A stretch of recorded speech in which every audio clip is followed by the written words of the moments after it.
good morning. I am taking the unflattering initial picture of what I look like. I am like this when I walk around, but that is only because I tense my stomach muscles. I have noticed I habitually do that. So when I completely relax,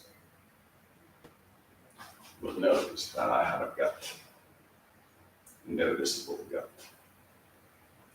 Now, normally I look roughly around this, but that is only because I tense, I can tell. So I'm going to stop tensing by losing the weight that is making me tense up. So this whole package here. You can notice that my arms are not really muscular, but not really skinny either. So I don't want to loosen the arms. I might gain a little if I really go for it, but my legs are too skinny. They do not match the overall style. When I was still fully homeless, I did not have this, and my legs were thicker. So this is 3 years into the NASA lying down program and seeing what happens. So this is the week update.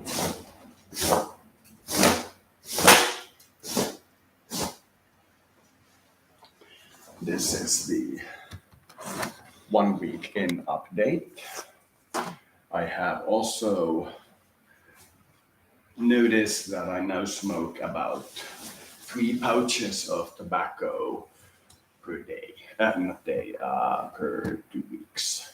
3 pouches in 2 weeks.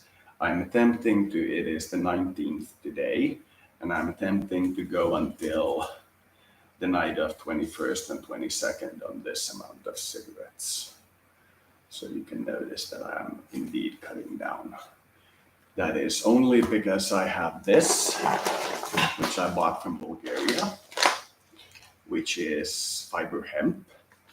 And as I was reading up on it, on how the judgment system considers fiber hemp, just as I was reading about it, like literally on the day, there came a judgment that changed or made a precedent on how it should be judged.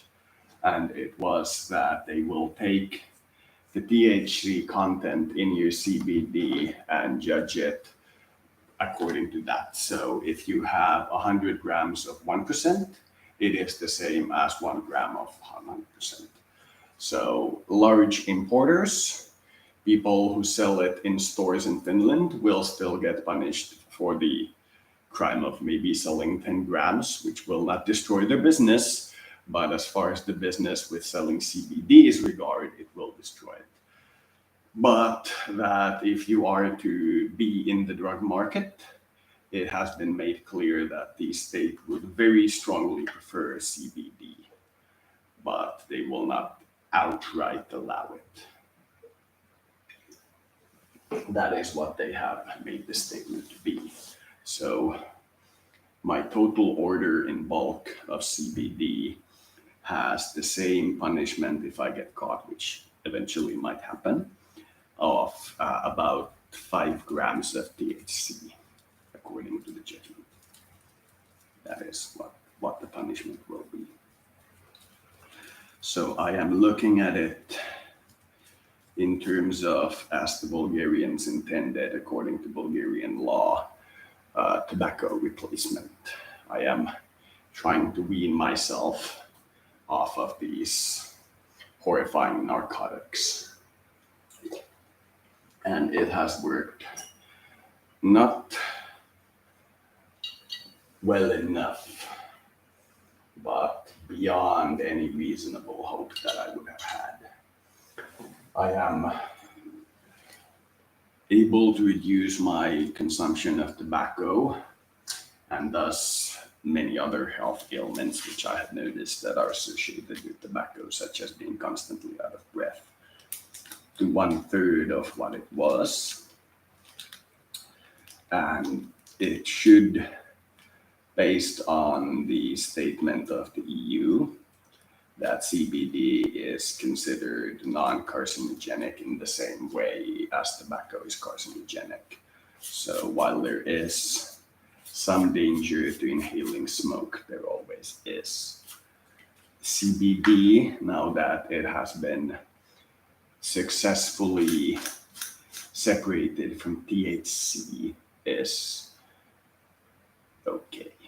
Personally, if you ask me as a consumer, I would feel better if they also developed the plant in the way of getting rid of the other tetrahydrocannabinols instead of just THC, but retain CBD, CBG, and all the other associated non-acidics, because this drug burns your connections to others in ways that you do not instantly notice because it is not apparent to you that you are on fire.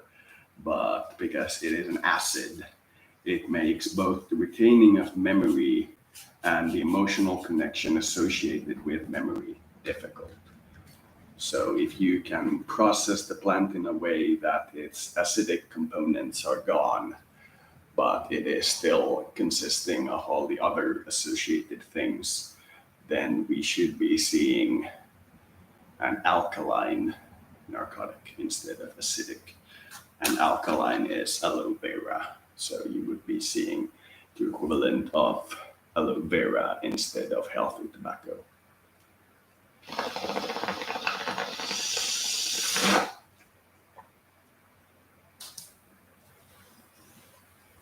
Healthiness depends on,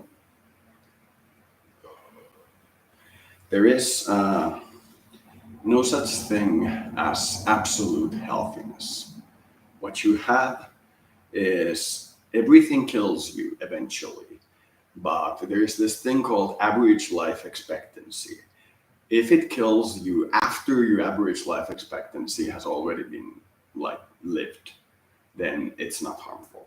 If it kills you before your average life expectancy is lived, then it's harmful. So Trump saying windmills cause cancer is true. If the planet was one giant windmill, then everybody would be dead. In the terms of it's, if everybody takes it to its absolute extent, it's harmful.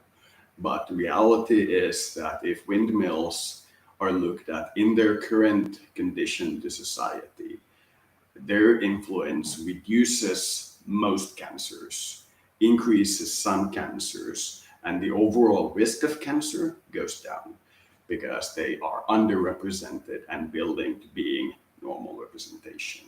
Therefore, during that process of building, we'll see more positives than negatives. If they are normal represented and they're building towards being overrepresented, we'll see more negatives than positives.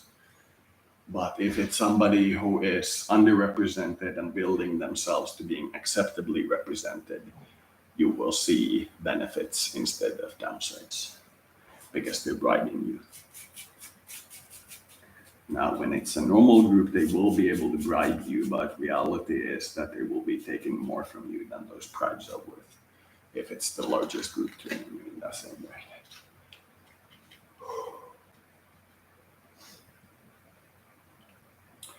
I finally put the bed mattress to the washing machine. I put it at 95 degrees Celsius with a lot of washing detergent and 70 minutes. So it ought to be clean. It might also shrink, in which case I'll need another, but it should be clean.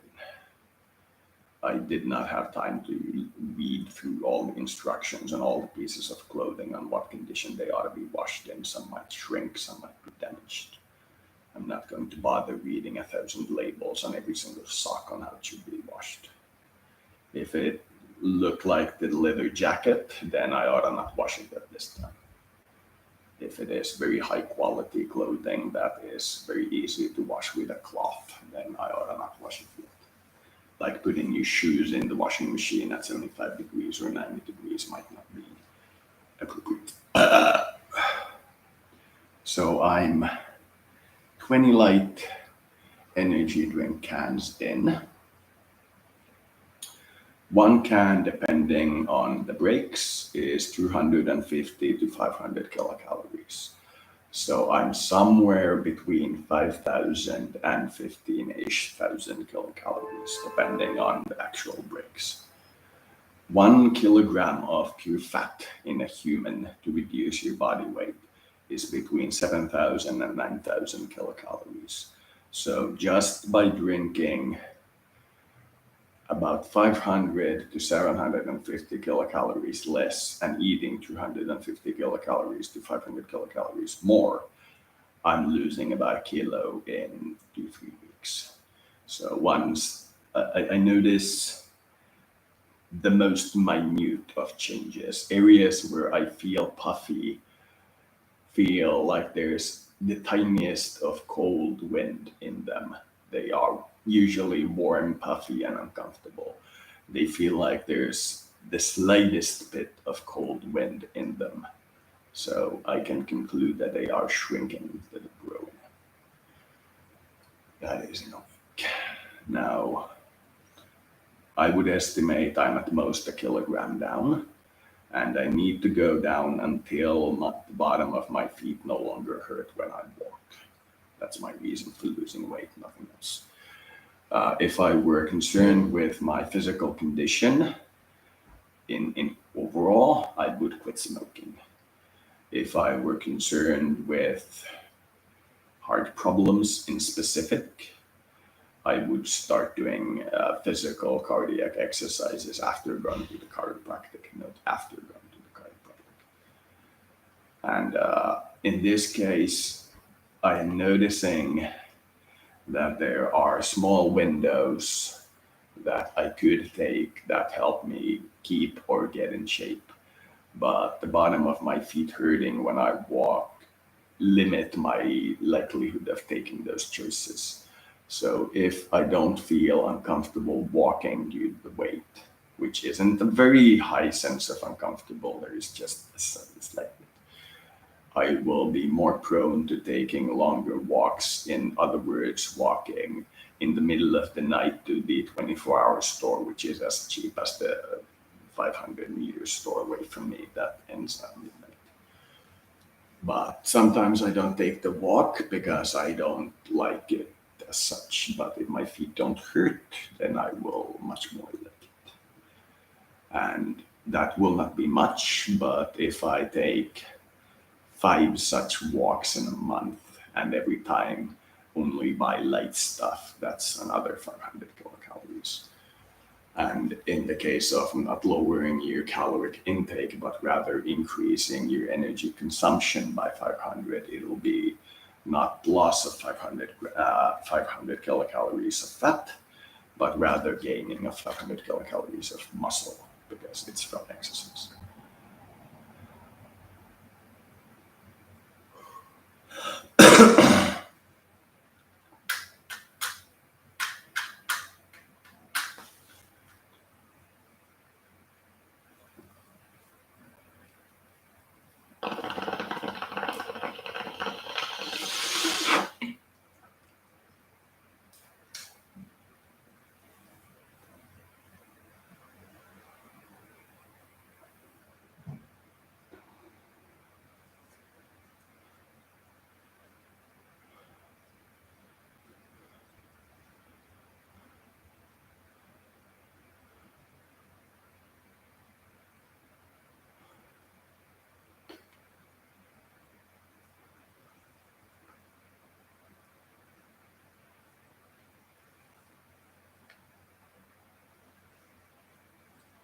Heavy gravity.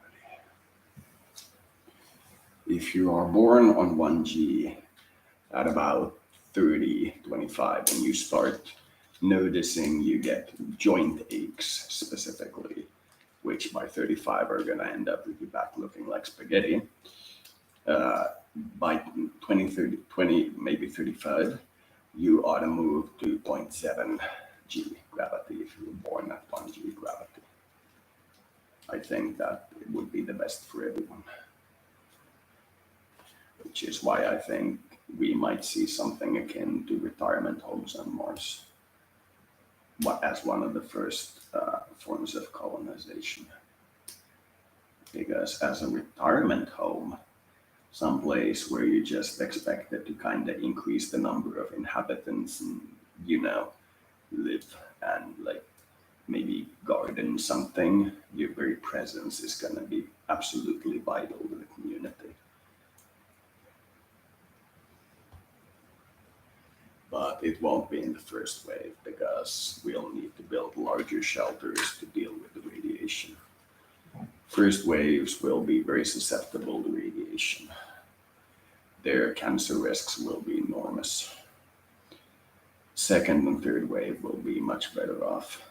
We can make the first wave pretty safe if we focus on underground or very well shielded habitats. But the likelihood of the first commercial wave to go there wanting to live like goblins instead of actually occasionally seeing the surface of the planet is really unlikely. But the background radiation on the surface in a spacesuit is, depending on, once again, the breaks, between a 10 time and 1,000 time increase to what you'd expect on Earth. 3 years on the surface in a spacesuit is enough to cap out your radiation. Beyond that, if we increase it, you'll mutate like a chaos spawn. It's what NASA set as its highest limit for any worker, which is their space worker. Normal nuclear power plant workers' limits are significantly lower. When you go to space with shoestrings, you need to, raise the limits on what you can actually be expected to lose when you go there. Same cannot be said to be the case for nuclear power on Earth. Not at this juncture. The energy crisis is not bad enough. 45 minutes, then I go pick up my mattress.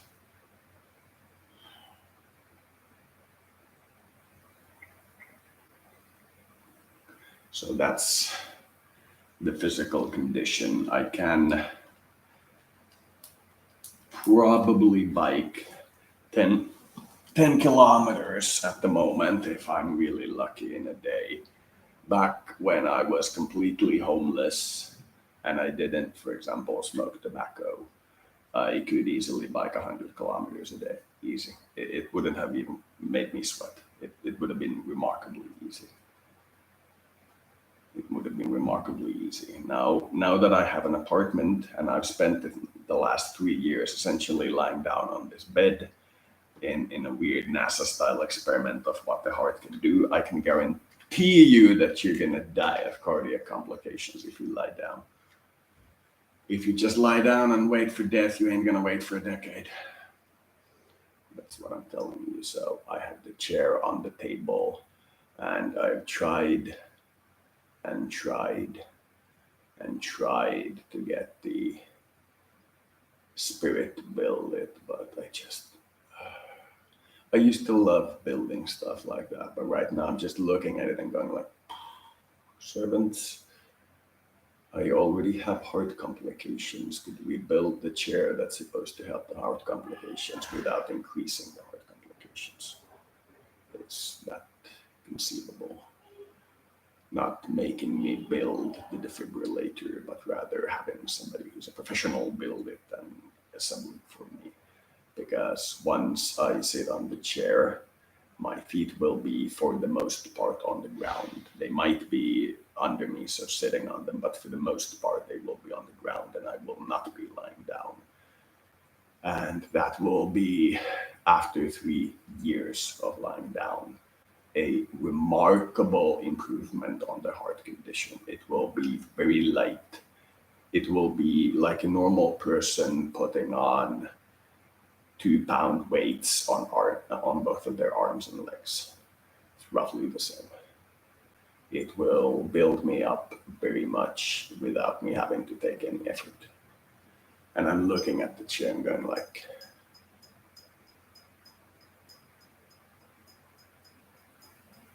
it's supposed to be for the heart, and the heart finds it difficult to do physical labor right now, but loves the idea of getting into better shape.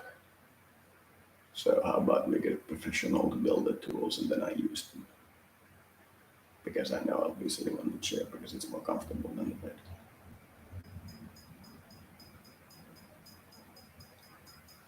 Then I'm looking at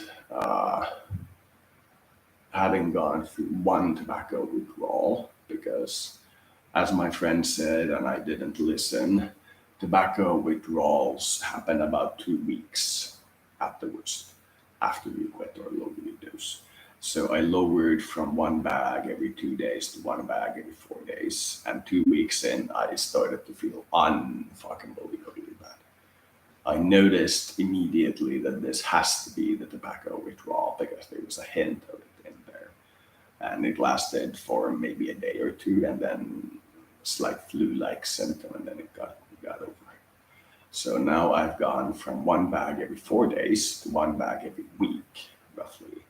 And I'm about a week in, maybe half a week. So I'm expecting to get the second round of tobacco withdrawal pains in about a week and a half.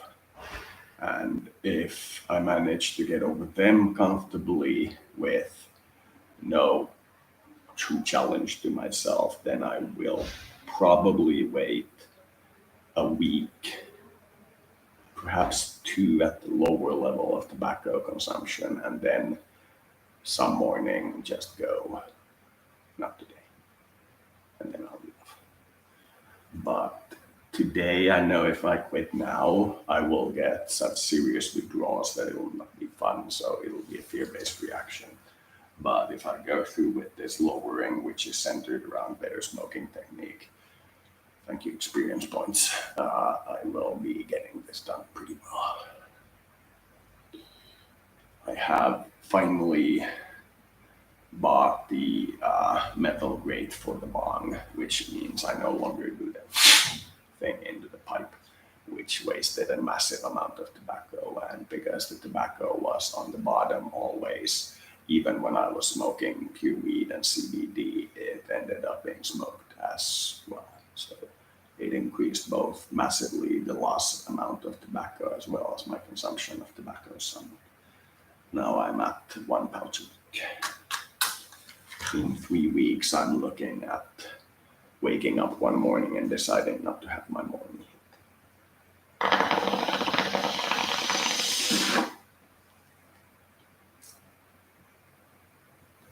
Also switching to light energy drink immediately caused the itching sensation in the gums and other things have to vanish. Lord mercy on you as well. In fact, I've owned 3 Bibles. I've been to youth Christian camp. I was almost assigned as one of those youth activists for the church, and I went there for 3 years. It was pretty fun, but church is not for me. Jesus is a fun guy, but he is not somebody I'd want to hang around forever with. He's a fun guy, though. I can see myself doing business with him. As a junkie, I've seen him many times. Not the worst guy, and he's not lying when he says he'll protect you from the dangers of a hazardous universe. It's just, depends.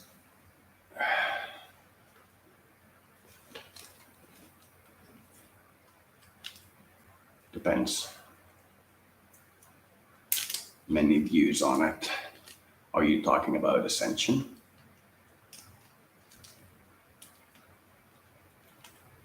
Are you talking about ascension when you're talking about being saved in wage terms? Or are you talking about removal of the original sin?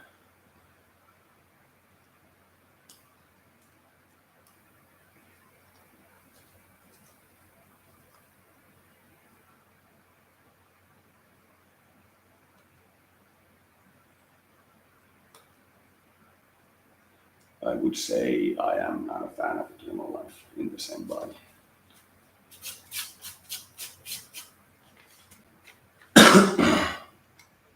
I want to live a very long time, and I'm working as far as as far and as hard as I can towards getting a better life and longer life for everyone, but an eternal life, no.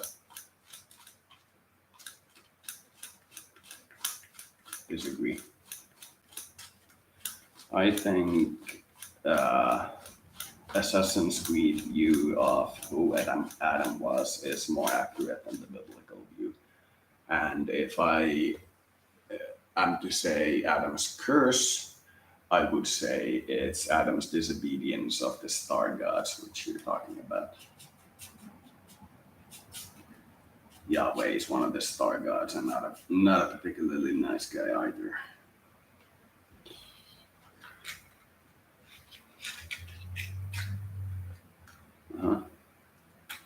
The same God who opposes me changing my gender.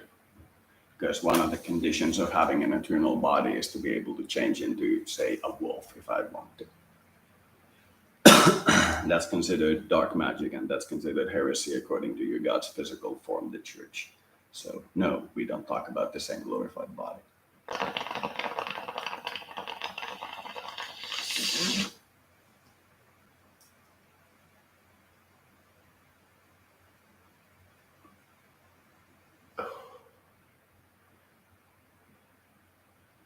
So, yeah. One day, when the technology gets there, I want to be able to alternate between a woman and a man at will. I want to be able to do that. I want to experience plopping out a kid.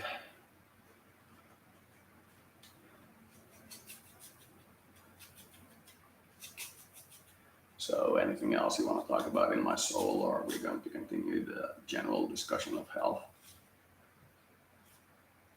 I've noticed that my Asari in the Stellaris gameplay have an life expectancy of 200 years. So that would be 200 years in 2350 with my model.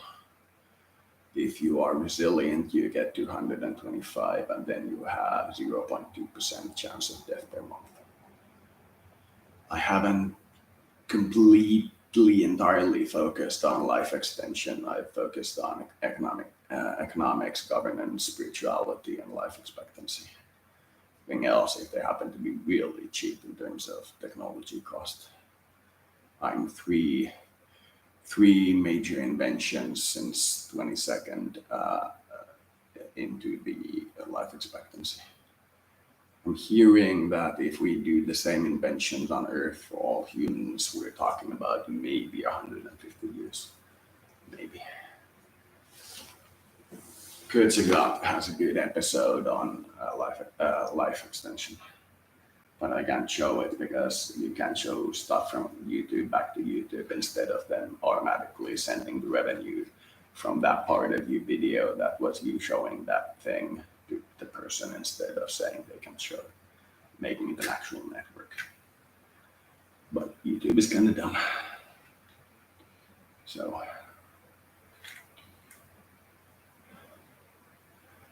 yeah, looking at 10 kilos by Christmas and the feet to stop hurting when I walk around. That's what I'm looking at. I'm noticing when I was walking outside and I was thinking about how old age makes you feel like kind of like you're on fire, which is a weird concept, but I was talking about that, and there was and I saw this old lady walk by, and she was very skinny but very alive, and she must have been like 80, and she said that if you do take care of your health, you will not feel like any individual part of your body feeling wrong, but you will feel a growing sense of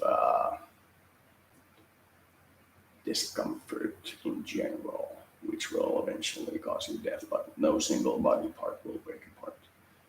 I know this in like, but to see it in flesh when I look around is very good. It calms me. To know that if you do take care of your body well, you can expect to be old and healthy instead of old and unhealthy. which just drives me to be more healthy. So 20 cans of light energy drink in and maybe a kilo down. I've tried other video sharing services, but I'm still partial to YouTube. We do need a newer service though.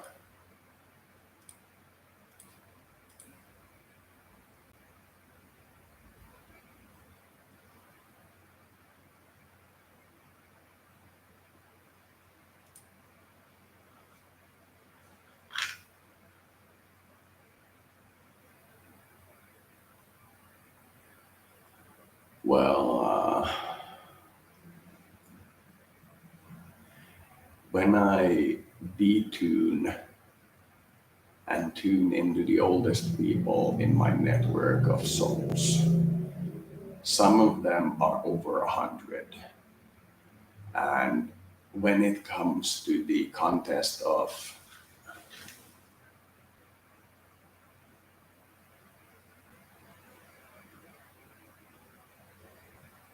one moment, I'm seeing what this does.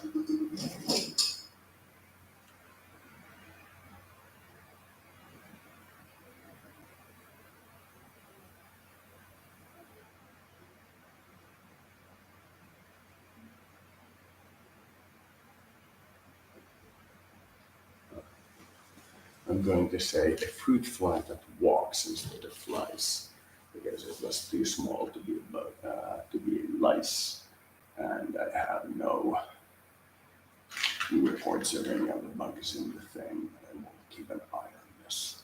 Anyway, as I was saying, some of the people in my network are over 100, and they feel stronger than me, and they feel that when they do die, they just leave the slowness of Earth behind. They are faster, stronger, more able to do things than myself or anybody of the younger group. And they feel Earth is slow. It's not discomfortable because it's hard. It's discomfortable because it's slow. Everything has been seen and nothing is challenging. And they just go like, hey, mothership, beam me to a difficult planet. And they don't even have a new body. They have their same old body and they're still like, young. And these people, I consider the paragon of aging with like grace. I haven't seen them in flesh. It usually takes me a while to see like archetypes that I see in my mind in the flesh, because it takes a while for the spirit to process it to me safely. It can always be done in a rushed fashion, but to do it safely is what I'm aiming for. I feel aging discomfort and take corrective steps, like with using the amount of something or increasing the number of something, and then what I thought was aging discomfort comes out to be my aged self in discomfort with my dumbass for doing something that is actually painful. And my aged self has a much shorter tolerance for my dumbass. So it actually feels more complete, the discomfort. But when you do take a corrective step, be it taking your coffee with Swendela instead of sugar or whatever, it's up to you. You do feel your body going like, this is what I mean, and feeling much better than it's ever felt before, because it has a much stronger depth of giving you good when you actually succeed at something. It just has much, much tinier patience for your bullshit.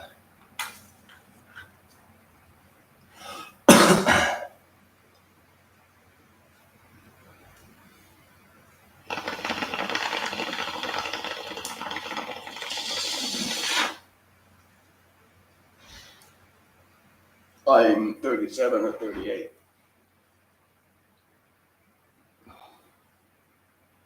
I feel the very tiniest bit of slowing down, which I like, because it feels like it's such a minor slowdown that with very, very small efforts, I can push myself to where I was which was actually uncomfortable because the burning sensation of having to breathe, having to be part of society, having to do this, having to do that was very uncomfortable. Now that I found my grace, now that I found what I could describe as my grace, because I'm no longer worried about that stuff, I find myself being undertuned a little to what I was before, but being able to overtune by a considerable amount compared to what I was before. That's what I'm looking at. What conversation is for, man? That's, you live, you learn. That's why I didn't immediately have a freak out at somebody talking to me. It happens once every 6 months when somebody who I don't intimately know says something on my stream. So it's like getting a random telemarketer. Have you heard about our Lord? Yes, I actually have. I've seen it a couple times. One of his clones lives in my building. Occasionally talk with him. Likes it when I grow stuff and hates it when I destroy stuff. Very adamant about his stuff. Shows his pissed offness very easily when he is pissed off. But it all comes straight from a good source. A little upset. If he does ever actually get political power again, he'll fuck everything up, which he knows. So he just wants to kind of sort of be good or die, then be good again, and then die again. He has this rhythm. Gathers this group of people. Never actually does the cult leader thing where he actually offs a group. He just gathers a group, does the Iron Man into them, and then, picks a new guy to play. Great guy.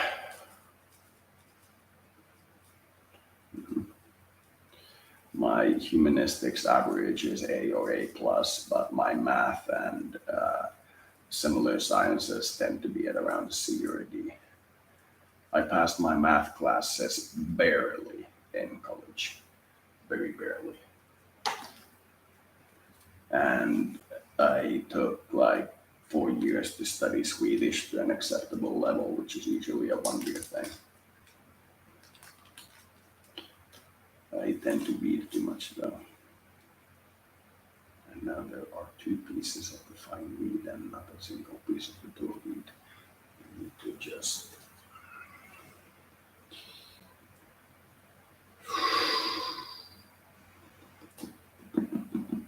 I've been somewhat involved in the whole Illuminati process of developing the vaccines, and I don't have a clear view, but I do see a picture. There's a picture of what's happening. And some of the stuff the New Age people say about the vaccines is true. And it's not about this particular vaccine. It's about the policy of why we administer vaccines, what we think is an acceptable response to somebody causing us disease, because vaccines is like strategically bombing your entire population so that nobody will ever associate with the disease again. And while I understand it, if we're treating with non-organic matter so that nobody associates with homemade nuclear devices, for example. But the true ability of them to do what they're meant to do, to stop the population from interacting with the disease, actually works. But the reality of administering them to living forms, which most of these diseases we're vaccinating against is, the reality of it is that we are using strategic nuclear warfare to an enemy that uses interdiction submarine warfare only, if that makes sense to you. You shouldn't question the vaccine's ability or purity in as such, but you should question whether or not we should strategically bomb an entire population based on a few cases of us getting sick from that population. That is what you should focus on. I understand if you have a disease that kills 10 million out of a 300 million population over the course of, say, 100 years. understand then vaccinating everyone against that, because fuck that particular guy for killing so many people randomly. But a disease that appears out of the nowhere is never seen before and has as its first mutation fairly high lethality, fairly high contagiousness. As its second mutation, same lethality, more contagious. As its third mutation, much less lethality and much more contagion. And now, by the time we got to the Omicron and the latest one, they are very, very, very contagious and very, very, very safe to get. So within 5 mutations of interacting with the human spirit, the disease learned to actually infect, as in have sex with everyone, but not to kill anyone. So no murders and no crimes and so on. It's gone from something that kills 3% of the people and causes hospitalization to 10% of the people who get it, up to 50% of people who get it, to something that causes point something death and 3% serious case hospitalizations. And I, in general, support vaccines, like I said, but only if you make the public understand that getting the disease and getting over it is as powerful as the vaccine. I won't say more or less, I'll say as powerful as the vaccine. So every time you get it and get over it, you have X dose of vaccine. That's something we should absolutely stress, as well as it might not be smart to strategically bomb an entire population for submarine warfare. Now, if we can find corona numbers, and the numbers after our true analysis indicate that it's killing out of a population of 7 billion humans, something like 7 million a year, then we can look into it, because we're looking at a large number. But if its fatality is low, then the vaccine might not be warranted. But it's up to every individual. I haven't gotten it, but I've gotten corona around 4 times. First time I got it, I coughed every night for 3 nights, being unable to sleep. So by the 4th night, I was pretty wrecked. And I had to take shit every 2-3 hours. Also, no for the second you fart, you shit your pants. That's what corona was for me. Second time I got it, it was much milder, but generally the same disease. Third time I got mild sniffles. They said in my country that if anybody gets any disease during the quarantine, we'll consider it corona. So, whatever. That's what came up to me.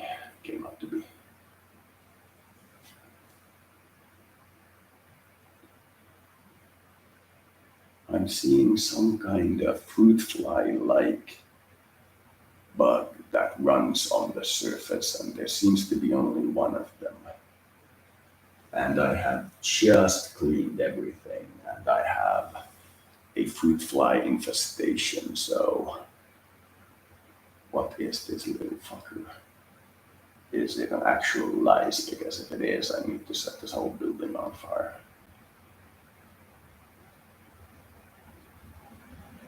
The window is slightly ajar though, so it might be from outside.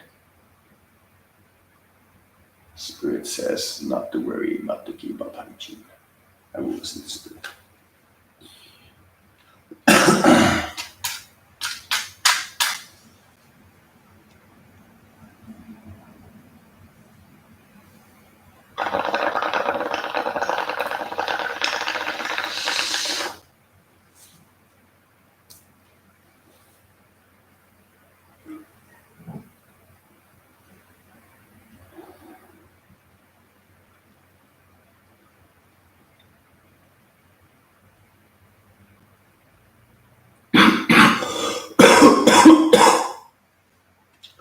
More like panicked information.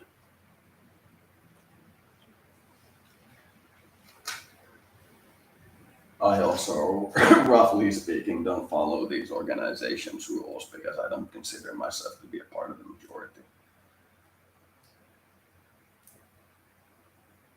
which is also why I have a side program. So now I have 7 cigarettes. This is not going to hold.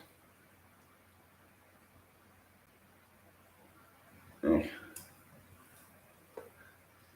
If you're looking for one particular government worker who says something awful as your justification to attack the entire facility, you're going to be very disappointed. I mean, one point of the Russian propaganda was that one of the Western guys said that they'll destroy whole Russia's military capability forever. And I was like, yeah, that's one guy in an administrative position hacks in a building. Why? We're talking about actual like summits where the topic is, will it mock these people, which do actually happen. But I don't know. I was somewhat deep in the development of the vaccine, and for the most part, the development process went right. It did what it was supposed to do. Mutated the virus quickly and efficiently into a form that's high contagious and low lethality. I don't know what the WHO was doing, but that's what I was doing.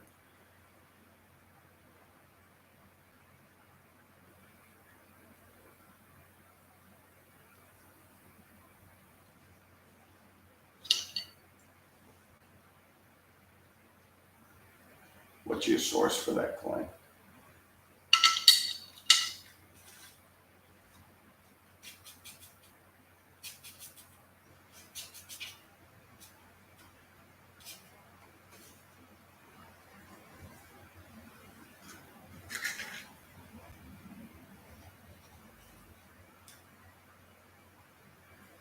People emit all kinds of radiation.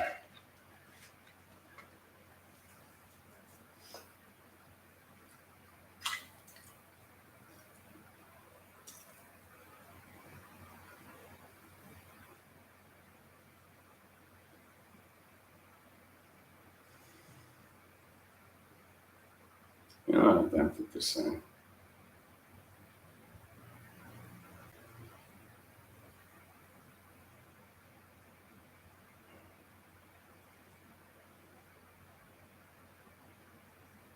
Did he die of ligma?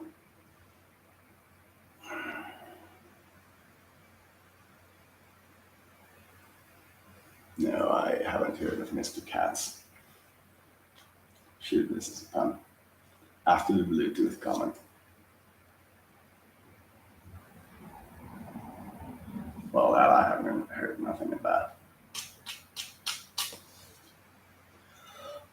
Though with the current status of the Astral, I'm not surprised if somebody's going around installing Bluetooth devices.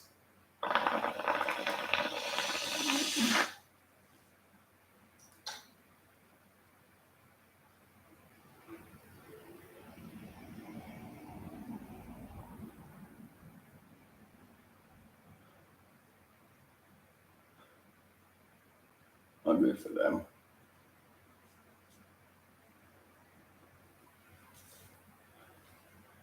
Unless I see somebody pointing at me with a stick and going like beep beep and me turning off, I'm not gonna be worried. We all have our things. Which reminds me, it's about time to start playing Stellaris again.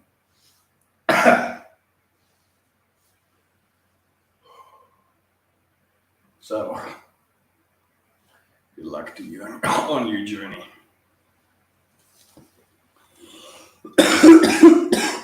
Oh yeah. I'm gonna be playing Stellaris and making an update about it sometime soon.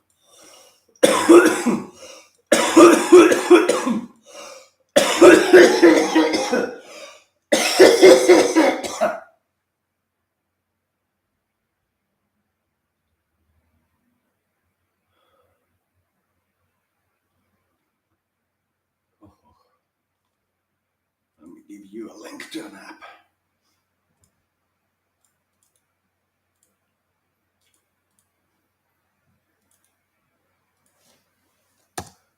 Here's my link. Use that phone, call a bunch of people, ask them about that stuff. See what they say.